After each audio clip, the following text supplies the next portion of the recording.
अस्सलाम वालेकुम स्टूडेंट्स। मेरा नाम है डॉक्टर मोहम्मद इब्राहिम और हम लोग विटामिन के पढ़ने लगे हैं। विटामिन के एक फैट सॉल्युबल विटामिन है। इसको कोगुलेशन विटामिन भी कहा जाता है। इसका नाम कोगुलेशन विटामिन जो है साइंटिस्ट ने रखा था क्योंकि ये हेमरेज को यानी कि लॉस ऑफ ब्लड को जो है वो प्रिवेंट करता है। इसकी डेफिशिएंसी से क्या क्या हो सकता है? हाइपोप्रोथ्रोम्बिनीमिया। हाइपोप्रोथ्रोम्बिनीमिया क्या है? A condition in which there is a deficiency of prothrombin। Prothrombin एक प्रोटीन है जिसको हम लोग फैक्टर 2 भी कहते हैं। ठीक है, ब्लड के अंदर उसकी डेफिशिएंसी हो जाती है। प्रोथ्रोम्बिन एक क्लॉटिंग फैक्टर है, लिवर बनाता है उसको, और इसकी सिंथेसिस के लिए विटामिन के रिक्वायर्ड होता है। और प्रोथ्रोम्बिन टाइम जो है वो इंक्रीज हो जाता है। प्रोथ्रोम्बिन टाइम जो है वो एक लेबोरेटरी टेस्ट है जिसके अंदर हम लोग ब्लड कितनी देर लेता है क्लॉटिंग के लिए, हम लोग उसको मेजर करते हैं। ठीक है, अगर प्रोथ्रोम्बिन टाइम ज्यादा हो जाए तो मतलब कि वो ब्लड जो है वो ज्यादा टाइम ले रहा है क्लॉट होने के लिए। और जितना ज्यादा ब्लड क्लॉट होने में टाइम लगेगा उतना ज्यादा ब्लड लॉस होगा। ठीक है, तो ये एक डिजीज है, यानी कि विटामिन के की डेफिशिएंसी की वजह से जो है वो ब्लड क्लॉटिंग टाइम इंक्रीज हो सकता है। इसके सिनोनिम्स है एंटी हेमरेजिक विटामिन और कोआगुलेशन विटामिन। ठीक है, इसका केमिकल स्ट्रक्चर यही है कि इसके अंदर सबसे पहले बेंजीन का स्ट्रक्चर है। ठीक है, ये बेंजीन आती है। ईच कॉर्नर रिप्रेजेंट्स आ कार्बन। हर एक कॉर्नर के ऊपर एक कार्बन है। ठीक है, हर एक कॉर्नर के ऊपर एक कार्बन है। ये डबल बॉन्ड आ जाएगा, यहाँ पे डबल बॉन्ड आ जाएगा और यहाँ पे डबल बॉन्ड आ जाएगा। उसके बाद एक और रिंग है। ठीक है, ये इस तरह से, और यहाँ पे डबल बॉन्ड है, यहाँ पे इसके ऑक्सीजन है और यहाँ पे इसके ऑक्सीजन है, और इसके यहाँ पे एक मिथाइल ग्रुप लगा हुआ है CH3। ठीक है, उसके बाद यहाँ पे कार्बन 1 2 3 4 5 6 7 8 9 10 11 12। ठीक है, 12 कार्बन की चेन है। ठीक है, सबसे पहले 3 नंबर के ऊपर, थर्ड कार्बन के ऊपर इसके एक मिथाइल ग्रुप आएगा। ठीक है, CH3 यहाँ पे आएगा। उसके बाद हमारे पास यहाँ पे 6 कार्बन के ऊपर आएगा, सॉरी 7 के ऊपर आएगा। ये 7 है। ठीक है, और उसके बाद हमारे पास 11 के ऊपर आ जाएगा। हाँ बिल्कुल ठीक हो गया, 11 के ऊपर आ जाएगा। इस तरह से आप लोगों ने इसका स्ट्रक्चर ड्रॉ करना है और आपने इसका स्ट्रक्चर जो है वो करना है। उसके आगे हम लोग इसकी केमिस्ट्री को डिस्कस करते हैं। इसकी केमिस्ट्री के अंदर ये फैट सॉल्युबल विटामिन है और ये हीट स्टेबल है। ठीक है, हीट की जो प्रेजेंस है या हीट इसे जो है वो इतना ज्यादा डैमेज नहीं करती है, लेकिन ये लाइट से सेंसिटिव है। और ऑक्सीडाइजिंग एजेंट जो कि ऐसे एजेंट्स जो कि इसको ऑक्सीडाइज करवा देते हैं, यानी कि विटामिन के से लॉस ऑफ इलेक्ट्रॉन करवाएंगे, उनसे ये सेंसिटिव है। इसकी 3 फॉर्म्स है: विटामिन K1, विटामिन K2 और विटामिन K3। विटामिन K1 जो है वो हम लोग प्लांट से हासिल करते हैं, फाइलोक्विनोन। अल्फा अल्फा एक प्लांट है, आप लोगों ने फार्माकोग्नोसी में इसको जरूर पढ़ा होगा। अल्फा अल्फा प्लांट एक फाइलोक्विनीन जो है, अल्फा अल्फा प्लांट हमें फाइलोक्विनोन देता है। ठीक है, K2 जो है वो हम लोग बैक्टीरिया से हासिल करते हैं। और बैक्टीरिया से हमें मैनाक्विनोन और फ्रेनोक्विनोन हमें मिलता है। मैनाक्विनोन एंड फ्रेनोक्विनोन। K3 है सिंथेटिक प्रोडक्ट है जिसे हम लोग लैब में प्रिपेयर करते हैं। मैनाडायोन जो कि बॉडी के अंदर जाके या तो फिर फाइलोक्विनोन के अंदर कन्वर्ट हो जाता है या फिर मैनाक्विनोन के अंदर कन्वर्ट हो जाता है। विटामिन क्या कहते हैं? विटामिन है ऐसा सब्सटेंस होता है जिसकी विटामिन वाली एक्टिविटी होती है। अच्छा जी, इसके बाद हमारे पास सोर्सेज आ जाते हैं। सोर्सेज के अंदर K1 green leafy vegetable such as अल्फा अल्फा। ये प्लांट है, एक स्पाइनच, पालक, कॉलीफ्लावर वगैरह, गोभी, कैबेज। ठीक है, टोमेटो, सोयाबीन्स, इनके अंदर से हमें विटामिन के हासिल होता है। प्लांट्स के अंदर से, एनिमल्स के अंदर fish meet, milk, egg York और लिवर जो जिगर होता है, कलेजी वगैरह होती है, उससे हमें मिलती है। ठीक है, एंडोजिनस सिंथेसिस हमारी बॉडी के अंदर ही सिंथेसिस होती है विटामिन K2 की। ठीक है, इंटेस्टाइनल बैक्टीरिया उसे प्रोड्यूस करता है, इसेर्शिया कोलाई। ठीक है, फंक्शंस ऑफ विटामिन के क्या है? ठीक है, ब्लड की कोआगुलेशन के लिए काफी सारी प्रोटीन्स रिक्वायर्ड होती हैं। उनके अंदर फैक्टर 1, फैक्टर 2, फैक्टर 3, फैक्टर 4 5 6 7 8 9 10 11 12 13 तक जो है ये सारी प्रोटीन्स हैं। कोagulation कैस्केड को हम लोगों ने फिजियोलॉजी के अंदर भी चैप्टर 3 के अंदर भी काफी डिटेल में डिस्कस किया था। इसको एक दफा दोबारा से मैं बता देता हूँ आपको कि फैक्टर 12 जो होगा वो फैक्टर 11, सॉरी 12 ए के अंदर कन्वर्ट होगा, 11 जो है वो 11 ए के अंदर कन्वर्ट होगा, 9 जो है 9 ए के अंदर कन्वर्ट होगा, और 10 जो है वो 10 ए के अंदर कन्वर्ट होगा। उसके बाद ये 10 जो है वो प्रोथ्रोम्बिन को थ्रोम्बिन के अंदर कन्वर्ट करवाएगा, यानी 2 को 2 ए के अंदर, और 1 को 1 ए यानी फिब्रिनोजन को फिब्रिन के अंदर कन्वर्ट करवाएगा। इस तरह से 7 जो है वो 7 ए यानी कि एक्टिवेटेड 7 के अंदर, और 10 जो है वो 10 ए के अंदर कन्वर्ट करवाएगा। ये जो है उससे फाइब्रिन के क्रॉस लिंकिंग हो जाती है। एट द एंड जो है फाइब्रिन की इस तरह से जो एक्टिवेट होता है, तो फाइब्रिन वहां पे जाके क्रॉस लिंकिंग करवाता है और वहां से जो है कोagulation करवाता है। तो ये जो जितने भी सारे फैक्टर्स हैं ये सारी की सारी क्या है, प्रोटीन्स हैं। और ये फैक्टर 1 2 3 4 5 6 7 8 9 10 11 12 फिब्रिनोजन, फैक्टर 1 का नाम फिब्रिनोजन, 2 का नाम प्रोथ्रोम्बिन है, 3 का नाम टिश्यू फैक्टर है, 4 कैल्शियम है, 5 प्रो एसिलरीन है, और 6 जो है वो एसिलरीन है, 7 जो है वो प्रो कन्वर्टीन है, और जो 8 है हमारे पास एंटी हीमोफिलिक है, 9 जो है क्रिसमस फैक्टर है, 10 जो है स्टुअर्ट ब्रॉगर फैक्टर है। ठीक है, ये सारी की सारी जो भी प्रोटीन्स हैं, ठीक है, ये सारी की सारी लिवर के अंदर सिंथेसिस होती हैं। सॉरी, सबकी सब लिवर के अंदर सिंथेसिस नहीं होती है, लेकिन ये जो है ब्लड कोagulation के अंदर अपना रोल प्ले करती है। The most important function of the vitamin K is that it helps in the formation of blood clotting factors.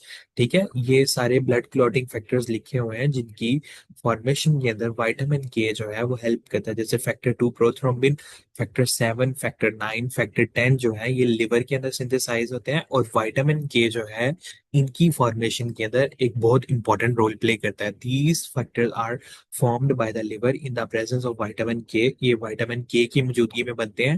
Vitamin के इनके स्ट्रक्चर का हिस्सा नहीं होता है, इनके जो बेसिक स्ट्रक्चर होता है उसका हिस्सा नहीं होता है, लेकिन जब ये बन जाते हैं यानी कि इनकी ट्रांसलेशन हो जाती है, यानी कि डीएनए से आरएनए बनना वो ट्रांसक्रिप्शन होती है, और आरएनए से जो प्रोटीन बनती है वो ट्रांसलेशन होती है। अब ये जब प्रोटीन बन जाती है तो इसके बाद कुछ इनके स्ट्रक्चर में चेंजेस होते हैं, कुछ ग्रुप्स ऐड होते हैं, तो उसे हम लोग पोस्ट ट्रांसलेशन कहते हैं। तो वो उनकी पोस्ट ट्रांसलेशन करवाता है विटामिन के, उनको एक्टिवेट करवाता है या उनको एक्टिवेशन की हालत में लेके आता है। ठीक है, ताकि वो अपना फंक्शन परफॉर्म कर सकें। ठीक है, इलेक्ट्रॉन सेकंड नंबर पे है electron transport system. It appears to have some role in electron transport system। Vitamin के का जो स्ट्रक्चर होता है वो कोएंजाइम क्यू के साथ बहुत ज्यादा मिलता जुलता होता है। कोएंजाइम क्यू क्या है?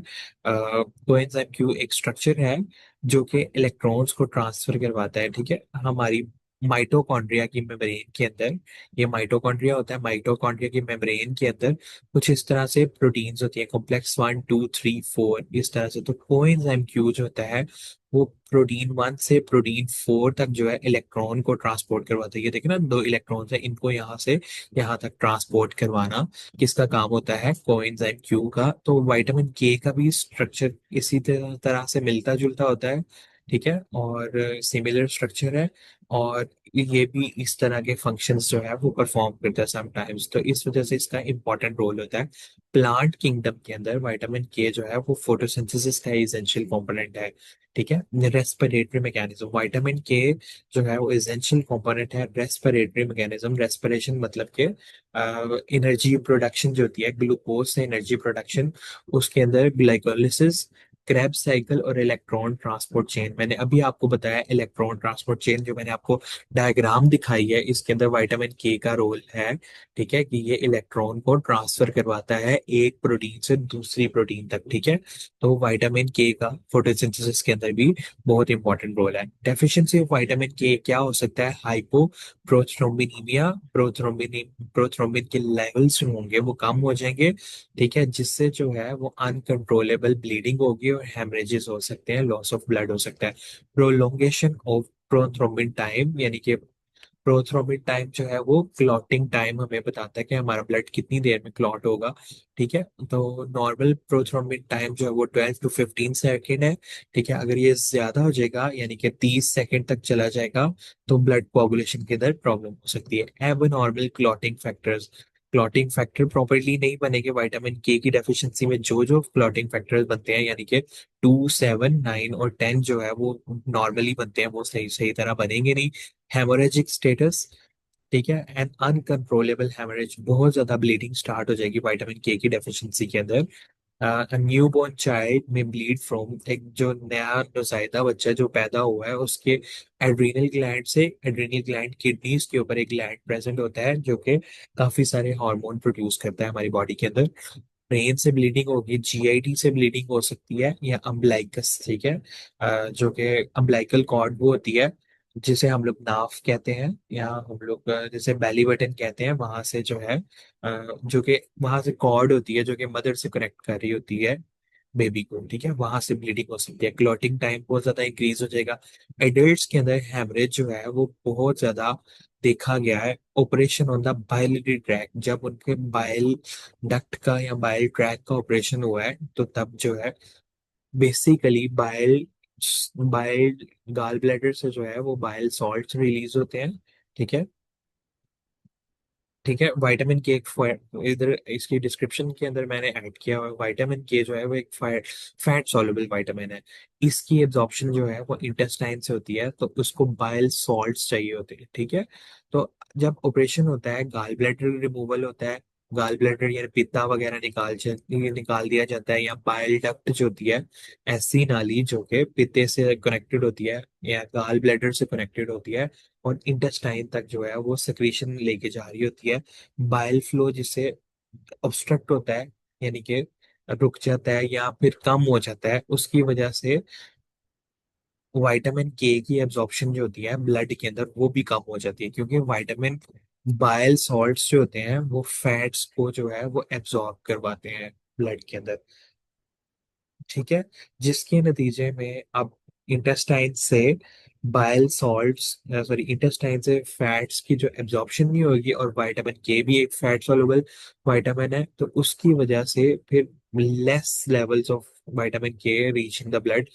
विटामिन के लेवल जो होंगे, अगर कोई पर्सन ऑपरेशन करवाता है या सर्जरी करवाता है कोई बाइल डक्ट के ऊपर, गाल ब्लैडर के ऊपर, तो उसके अंदर क्योंकि बाइल सॉल्ट्स नहीं रिलीज होंगे तो उसके अंदर फिर विटामिन के की डेफिशिएंसी हो जाएगी। नौजायदा बच्चों के अंदर विटामिन के की डेफिशिएंसी हो सकती है, उसकी है कि मदर जो है वो प्रेगनेंसी में विटामिन के प्रॉपर नहीं ले रही, कंजेनिटल पैदाइशी जो है इसर्शिया कोलाई की एब्सेंस हो, ऐसा बैक्टीरिया जो कि इंटेस्टाइन्स के अंदर विटामिन के प्रोड्यूस करता है। डिक्रीज्ड परमिबिलिटी, प्लेसेंटा एक ऐसा ऑर्गन है जो मदर से न्यूट्रिएंट्स जो है वो फीटस तक पहुंचाता है या बच्चे तक पहुंचाता है, तो उसके अंदर से विटामिन के ना गुजर पाए, उसकी परमिबिलिटी बहुत कम होती है जेस्टेशन के दौरान, प्रेगनेंसी के दौरान। एंटागोनिस्ट, ठीक है, एंटागोनिस्ट क्या होते हैं? अगर ब्लड बहुत ज्यादा कोआगुलेट कर रहा है, बहुत ज्यादा कोआगुलेशन हो रही है ब्लड के अंदर, तो हम लोग कौन कौन से ड्रग्स, क्योंकि कोआगुलेशन होगी तो आर्टरीज के अंदर जो है क्लॉट्स बन जाएंगे, क्लॉट्स बनने से ब्लड फ्लो हमारी बॉडी के अंदर ऑब्स्ट्रक्ट हो सकता है, तो हम लोग हेपेरिन, ठीक है, वारफरीन, डाइक्यूमेरोल, ठीक है, इस तरह की जो है वो ड्रग्स को इस्तेमाल कर सकते हैं। टॉक्सिसिटी ऑफ विटामिन के है कि haemolytic anaemia, him rats rats के अंदर जो है वो के हिमोलाइसिस हो जाती है, रेड ब्लड सेल्स की हिमोलाइसिस हो जाएगी, उसके नतीजे में low levels of HB levels low हो जाएंगे, या रेड ब्लड सेल्स जो है वो डेफिनेटली कम हो जाएंगी, जब उनकी हेमोलाइसिस होगी तो एनीमिया हो जाएगा। ठीक है, दूसरे नंबर पे कर्निक टेरस, ठीक है, उसके अंदर क्या होता है कि रेड ब्लड सेल की ब्रेकडाउन के नतीजे में ज्यादा से ज्यादा बिलीरुबिन बनता है। ठीक है, तो लेकिन ये इन्फेंट्स के अंदर होता है कर्निक, ठीक है, यानी कि बिलीरुबिन एक कंपाउंड होता है जो कि रेड ब्लड सेल की ब्रेकडाउन के नतीजे में बनता है। ठीक है, और ये इन्फेंट्स जो नौजायदा बच्चे होते हैं उनमें रेस्टलेसनेस, बेचैनी, रेस्टलेसनेस और इरिटेबिलिटी, ठीक है, चिड़चिड़ापन, मेंटल रिटार्डेशन उसके अंदर ग्रोथ और प्रॉपरली नहीं होती, उसकी जहनी तौर पे जो है वो इंटेलेक्चुअल कैपेबिलिटीज नहीं होती हैं। ठीक है, बहुत कम होती हैं। इंशाल्लाह नेक्स्ट लेक्चर में एक नए विटामिन के साथ मिलते हैं। थैंक यू सो मच, शुक्रिया, अल्लाह हाफिज।